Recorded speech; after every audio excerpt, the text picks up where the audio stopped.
اللهم صل صلاة كاملة وسلم سلاما تاما على نبي تنحل به العقد وتنفرج به الكرب وتقضى به الحوائج وتنال به الرغائب وحسن الخواتيم ويستسقى الغمام بوجهه الكريم وعلى آله.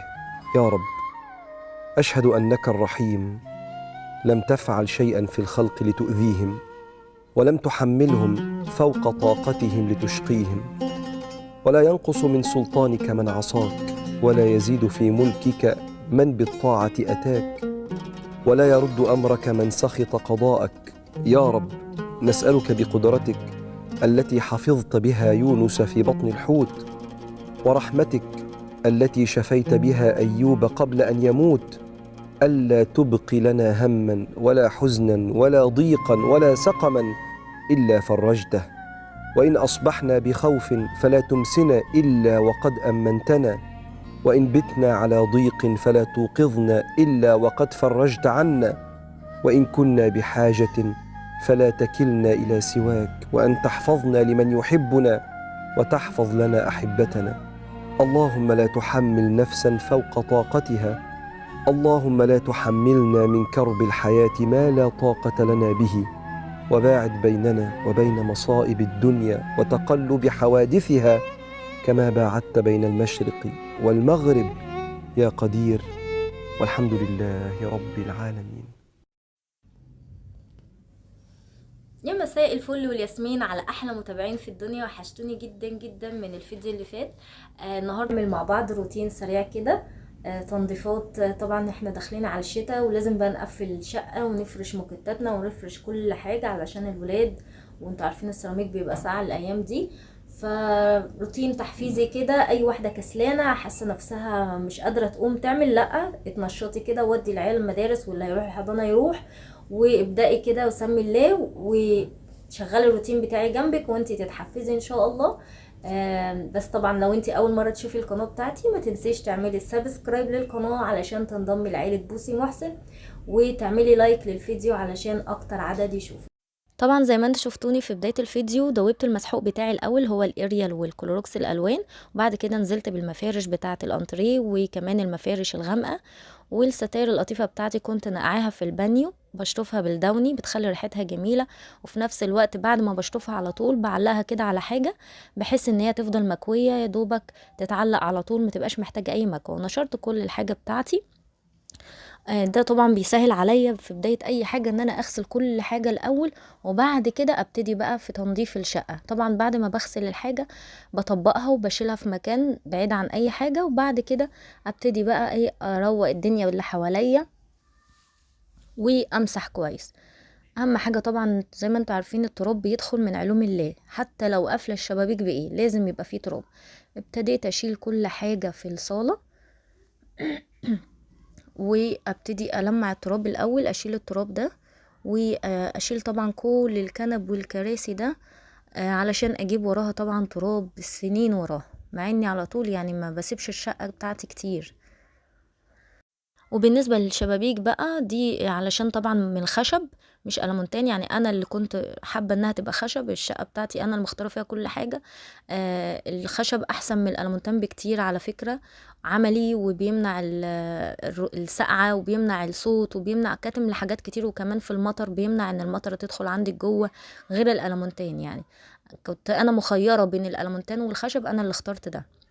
المهم علشان ما يبوش معاكي تقومي جايبه سفنجه كده فيها بيرسيل جل وكمان كلوروكس الوان، وعلى بسيط كده تبتدي تصبنيه. هو نضيف اصلا ما فيهوش الا تراب بس انا بحب كده علشان ابقى ضامنه ان ما بيبقاش فيه تراب. وبقماشه تبتدي تمسحي اللي انت عملتيه وتشطفيها في جردل فيه ميه، وبعد كده تكرري الخطوه دي لغايه ما كل الصابون ده يختفي وكل الرغاوي دي تختفي. بيبقى معاكي الشباك زي الفل وكأنك جبتي كده جراد الميه وغرقتيه. وانا بقى متعوده في بدايه دخلة الشتاء بغسل كل التكييفات بتاعتي الوحدات اللي بره واظبطها كده كويس، وبعد كده بركب لها الكفرات. ما تستغربوش الفيديو متصور فعلا في بدايه الشتاء، لكن المونتاج طبعا انا يومي بسنه عقبال ما جمعت بقى الفيديوهات وفضيت وقعدت منتج، فعلشان كده للاسف الفيديو نازل متاخر. انا عارفه ان انا مقصره وكسلانه جدا في القناه، بس غصب عني، يعني اي حد بيبقى عنده بيت وعيال عارف اللي انا بمر فيه طبعا. وربنا يعين كل واحدة على بيتها وعيالها وتشوفهم كده يا رب زي ما هي بتتمنى. هنا زي ما انتوا شايفين كده بقى كنت خلاص قفلت التكييف بتاعي وقفلت كمان الشباك، وطبعا كنت غسلت الجزء اللي بره ده، الظرف اللي بره دي، علشان انا الشباك ده ما بفتحوش اصلا، يعني اعتمادي الكلي في تهوية الصالة هو على البلكونة. وفوق النيش طبعا برضو بيبقى فيه تراب زي ما انتوا عارفين. عملته الاول بالمكنسة وبعد كده مسحته، وكان عندي مشمع كبير كده حطيته فوق، بحيث ان بعد كده يدوبك ألمه ويبقى النيش فوقه نضيف، هو مجرد ان المشمع يترمي وخلاص. فدي برضو حاجة بتسهل علينا. وابتديت بقى كده زي ما انتوا شايفين رايحة جاية ألم كل اللي اللي بشوفه. فعلا بيبقى يوم صعب جدا اللي هو التنظيفات العميقة دي، لكن بتريح كتير فيما بعد، بتبقى الشقة بتاعتك نظيفة. يا دوبك عايلة مكنسة على تمسحي السيراميك بس اللي باين، على ان انتي تنفضي تنفيضة بسيطة، حاجات بتبقى خفيفة بقى، لكن انتي بتبقي عارفة ان انتي غاسلة شبابيكك وجايبة ورا الكنب وكل حاجة، فالدنيا بتبقى تمام ونضيفة وزي الفل. هنا ابتديت بقى اجيب الجزء اللي تحت الشاشة ده، وابتدي بقى برضو اشيل كل الحاجات اللي عاملالي عكوسة. انا باخد جزء جزء لان الصالة عندي مش كبيرة قوي يعني. واخد جزء جزء كده وابتدي انفض اول حاجه. انا خلي بالكوا دي مش المسحه الاساسيه يعني، لا ده انا بس بجيب ورا الحاجه، وبعد ما بخلص خالص هتشوفوا هعمل ايه. شايفين كميه التراب؟ وده المشمع بتاع الغسيل. ابتدي بقى كده انفض كل حاجه واحده واحده، واللي هنفضه هشيله كده ازقه على جنب علشان اعرف اجيب الارض كويس. خلونا بقى واحنا بنروق كده ندردش شويه مع بعض. كانت عضوة عندي في جروب من جروبات بتاعتي اللي على الفيسبوك بعتالي مشكله وقالت لي يا بوسي انا محتاجه رايك جدا، ومحتاجه راي اي حد تعرفيه، لان انا مشتته ومش عارفه اتصرف ولا اخد قرار مني مع نفسي. هي والدتها ووالدها متوفيين، وللأسف ما عندهاش اخوات لا بنات ولا ولاد، كانت وحيدة مامتها وباباها. واكتشفت ان جوزها كان متجوز عليها من 8 سنين وهي ما تعرفش. اكتشفت ده ازاي؟ اكتشفته بمحض الصدفة. بتقولي انا بدون قصد بمسك التليفون كل فين وفين، تليفونه ده ما بمسكوش الا يعني عشان واثقة فيه ثقة عمياء، وهو حد متدين وما بيسيبش فرضه، امام جامع كمان. ما كنتش متخيلة منه ابدا ان انا اتصدم فيه الصدمة دي، فلذلك كنت مدياله الامان وبتعامل معاه بثقة عمياء. بيفضل متأخر لبره ويقول لي مثلا صاحبي عنده مشكلة بحلها له، وهو معروف عندنا في المنطقة ان هو بيقعد وبيعمل قعدات صلح وبيتوسط لناس، لو في حد عنده مشكلة هو بيبقى متوسط للناس دي. فكنت بلتمس ليه العذر وببقى عارفة ان هو حد محل ثقة وعارف ربنا، واستحالة ان هو يعمل حاجة. عارفة قالت لي هي يعني كاتبالي بقى، عارفة يا بوسي زي ما اكون شاكوش كده وحد اداني فيه مرة واحدة على دماغي. حقيقي انا من كتر الصدمة ما كنتش عارفة اتصرف ازاي، ولا حتى اقوله ولا ما اقولوش. حسيت ان انا قلبي اتقبض ومش عارفة اخد قرار، وفي نفس الوقت ولا عندي ام ولا عندي اب. وبيت العيلة بتاعنا بعد ما ماما ماتت كان متأجر، والمستأجر طبعا خده، والعفش اللي في البيت انا خدته بعته وبفلوسه جبت دهب، واصبح ومع الوقت في اي زنقة ولا حاجة كنا بنتزنق كنت ببيع حاجة منهم.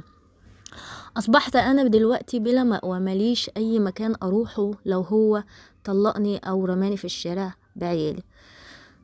طبعا انا كان ردي عليها هقول كمل لكم بس المشكلة بتاعتها للآخر، وبعد كده هقول لكم انا رديت عليها ازاي. فقالت لي انا حاسة ان انا عايزة انتقم منه، وفي نفس الوقت ما اخسرش حاجة، لان هو يا بوسي ظلمني وما بقاش على عشرة ونسي كل اللي بينا، ونسي ان انا وقفت جنبه في كل ازماته، ونسي ان انا بدأت معاه من الصفر، نسي لي كل حاجة حلوة وخني ولا او قابل المعروف اللي انا عملته ده بغدر وخيانة غير متوقعة. وخاصة انا معايا منه 4 ولاد، 3 ولاد وبنت. طبعا انا وانا بقرا المشكلة انا يعني في حالة حيرة شديدة، ومش عارفة اديها رأي برضو يعني، لان هي زي ما ذكرت في المشكلة ان هي ما عندهاش حد، وتقريبا اعمامها او خلانها تقريبا برضو ما فيش حد متواجد او حد ان هو يعتمد عليه. هي مش قادرة توضح لي برضو. خلونا بس اقول لكم ده عبارة عن ايه. ده ملح خشن بيتجاب من عند العطار، ده بيمنع الطاقة السلبية وبيخلي البيت بتاعك كله طاقة إيجابية وحلوة قوي كده. زي ما انتوا شفتوا كده انا كنت مسحت ورا كل الكنب، وزي ما قلت لكم انا بعتذر ان انا قطعت يعني الحدوته، بس هكملها لكم دلوقتي. وبعد ما بمسح ورا الكنب بمسح مسحه كمان وكمان بالديتول وبالملح الخشن، ده بيدي طاقه ايجابيه جدا للمكان. وكمان نقطه برسيل جل بتدي لمعه كده حلوه قوي للسيراميك بتاعنا. وزي ما انا اللي متابعيني عارفين لما باجي بمسح ارضيات ولا حاجه بمسحها بالبريل، لان البريل هو اكتر حاجه ما بتجيرش وبتخلي السيراميك بيلمع زي ما انتوا شايفين كده. هنا كنت خلاص خلصت كله. اكمل لكم المشكله قبل ما الوقت الفيديو يخلص. مهم روحت قالت لي انا بقول لكم بقى، انا كنت في حيره مش عارفه اديها راي ومش عارفه اقول لها تعمل ايه، وبرده مش عايزه اقول لها تنتقم ازاي. يعني الشر والاذيه مفيش اسهل منها، لكن دي واحده في رقبتها 4 ولاد وملهاش حد في الدنيا ولا ليها مأوى ولا مسكن غير هي الشقه اللي هي بتاعه جوزها، والله اعلم هي ما ذكرتش الشقه دي تمليك ولا ايجار. فانا قلت لها انا هعرض المشكله بتاعتك عندي على القناه، لان الاعضاء عندي متفاعلين وبيسمعوا الفيديو للاخر وممكن يقولوا لك رايهم، واللي هتشوفيه هبعت لك اللينك على طول تقري الكومنتات، ولعل وعسى حد يفيدك بنصيحه كويسه او يقول لك تتصرفي ازاي. لكن انا نصيحتي ليكي يا حبيبتي ان انتي تهدي خالص وتدرسي اي تصرف تعمليه دراسه كويسه جدا. اوعي اوعي واياكي والتسرع واياكي. وانا عارفه جواكي بركان، ده طبيعي، وتصرف اي واحده في الدنيا هيبقى جواها بركان، لكن ما تخليش البركان اللي جواكي ده يخليكي تتصرفي تصرف يدمر لك الدنيا، يضيع لك مستقبلك ويضيع مستقبل عيالك. الواحده في اللقطه اللي زي دي ممكن تقتل. انا عارفه يعني انا مش بحرض على حاجه، لكن هو النار اللي جواها ممكن توصلها لكده، ممكن توصلها لأفكار شريرة جامدة جدا. فأنا عايزاكي قبل أي حاجة يا حبيبة قلبي تفكري كويس جدا وتحطي عيالك قدام عينيكي، وإن كان عليه هو طبعا مش عارفة أقولك تواجهيه أو لأ، في حيرة شديدة. وأنا منتظرة آراء كل الأعضاء اللي عندي والناس المتابعين عندي، علشان هي هتشوف كومنتاتكم كلكم، هتقرأ كومنت وربنا يا رب يكتب لها كل خير ويهدي حال الأمة محمد جميعا يا رب، ويصلح أحوال بيوت المسلمين كلهم. زي ما انتوا شفتوا كده الطرقة، كنت بعد ما خلصت الشقة، معلش انا واخداكم في ضوء لان انا ما بحبش اطول مدة الفيديو. وصبنت الاول الحيطان الطرقه، وبعد كده فرشت الموكيته الطويله بتاعه الطرقه، وبعد كده بقى كان صباح يوم جمعه جميل كده، رحت شغلت البخور بتاعي اللذيذ ده. البخور ده جاي لي من السعوديه، وشغلته كده جنب القرآن، حاجة كده منتهى الجمال والنظافة وريحة كده يعني ما شاء الله اللهم بارك.